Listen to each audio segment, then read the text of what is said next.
Si Pangulong Bongbong Marcos ay namamahagi ng 70 patient transport bicycle ngayong araw ng Wednesday, October 30, 2024 at sinabi nito, habang ipinagdiriwang natin ang kauna-unahang National Day of Charity at Philippines Charity Sweepstakes Offices, PCSO, ika-70 anibersaryo, minarkahan natin ang milestone na ito sa pamamagitan ng pagbibigay ng 70 pasyenteng sasakyang pang-transport, PTV, sa mga lokal na pamahalaan sa buong Cebu, Bohol, Negros Occidental, at Pangasinan Occidental. Ang mga sasakyang ito ay itinayo upang maabot ang pinakamakipot at pinakamalayo na mga kalsada, na tinitiyak na ang tulong medikal ay naa-access sa bawat komunidad ng mga Pilipino, lalo na sa mga kung saan malayo ang mga ospital.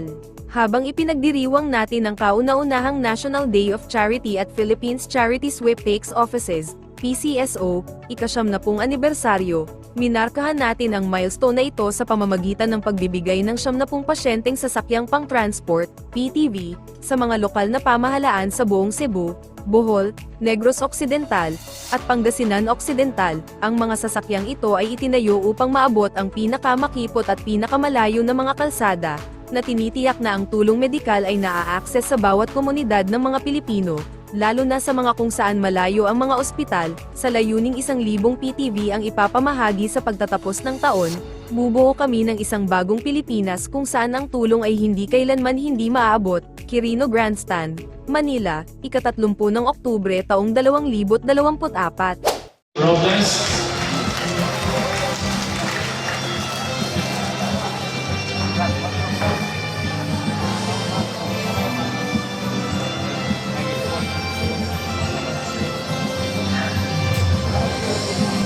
Ladies and gentlemen, the President of the Republic of the Philippines, His Excellency Ferdinand R. Marcos Jr.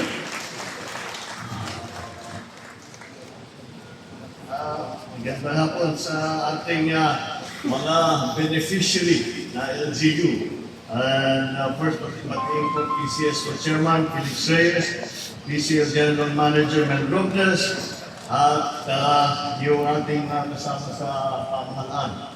At ating mga bisita na nandito magandang, well, hindi masyadong maganda, pero maganda. Hindi ko na pahamaan pa, ito lang ay patuloy sa ating programa. At ipinipilit natin na ang bawat LG ay magkaroon ng ambulansya. Magkaroon ng ganitong ginatawag ng patient transport vehicle. At ito naman ay project programa ng PCSO na aming pinag-usapan mula po ang pag-upo ko. At nandiyan na si Mel Robles at sinabi ko sa kanya siya ay nailagay sa PCSO. Ang gusto ko sa kanya, balik ninyo ang PCSO sa charity work na tinitingnan namin. Tinitingnan namin yung expenditure ng PCSO ay nababawasan yung charity work at iba sa ibang trabaho na pupunta ang PCSO. Kaya ito ang naging bunga niyan. Kaya sabi ko ay pinakamadali lang. Dahil noong senador ako, noong congressman ako, hanggang ngayon, ay marami mga ating mga chief executive ng mga ating mga LGU ay panay hingi ng ganito, ng patient transport vehicle, ambulansya at lahat. Ay, ang sabi ko dapat siguro, hindi ko naman malaman kung bakit napakahirap na magkaroon ng ganito. At naalala ko, nung gobernador ako, nakukuha mo lang yung ambulansya dati pagka medyo malapit ka sa kung sino man, o pakiusap, o palakasan. Unahan, palakasan. Ako naman, hindi naman siguro dapat ganun. Kaya sinabi ko, kailangan, sabihin na lang natin, kailangan na lang, sabi ko, basta hanggat kaya natin, kuha ng tayo na itong mga emergency vehicle na ganito. At ikalat natin, huwag natin isipin kung saan pupunta, binoto ba tayo dyan, nanalo ba tayo dyan, wala na ganun. Kung saan man na kailangan, magpapadala tayo. At ginawa nila, ay dahil, hindi na nagtatanong, ito ang 90th anniversary ng PCSO. May konting handa doon sa Manila Hotel Manga. At kaya naman, karapat-dapat na ang pinamigay na itong mga emergency vehicle ang 90 rin ang pinimigay ngayong araw na ito. So, ako ay natutuwa ng ating nagagawa ito at ipatuloy natin gagawa. Naghihilingin ko lang sa ating mga chief executives, sa ating mga LGU heads. Alagaan ninyo, patagalin ninyo. Matibay naman itong mga ito.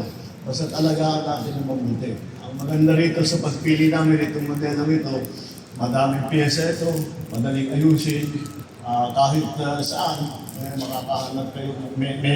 Kahit sinong mekaniko, kaya ayusin itong mga emergency vehicle na ito. At kahit saan, madaling makakuha ng pyesa.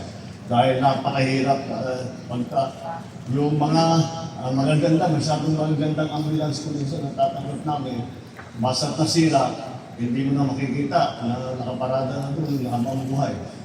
Sayang naman. Kaya tiniyak namin na itong mga emergency vehicle na ating pinamimigay ay madali namang gamitin. Yun lang, alagaan natin na mabuti, patagalin natin na mabuti. At sana pagka tuloy-tuloy itong programa na ito, ay hindi lang 100% mabubuo natin ay pinagmamalaki ng PCSO kanina. Kaya daw kayo ng mid-deliver at tigalawa. Kaya gagawin daw natin 200%. Kaya nasabi mo na yan kaya pangako na yan, hindi na natin pwede, hindi na kailangan matupad yan. Napapahiya ko rito, paano yung announce ko rito. Kaya ulit, ako ay natutuwa na aming nagagawa ito na ang ating mga LGU ay hindi na nahihirapan. Alam naman natin na lalo na sa outside ng mga malalaking syudad ay kailangan na ito at patient transport for marami ginagamit sa maraming bagay. Kaya magpasalamat tayo sa PCSO sa kanilang patuloy na trabaho para sa pag-deliver ng mga emergency vehicle at ipagpatuloy natin itong programa nito. Maraming salamat. Mabuhay po kayo. Mabuhay ang ating Pilipinas.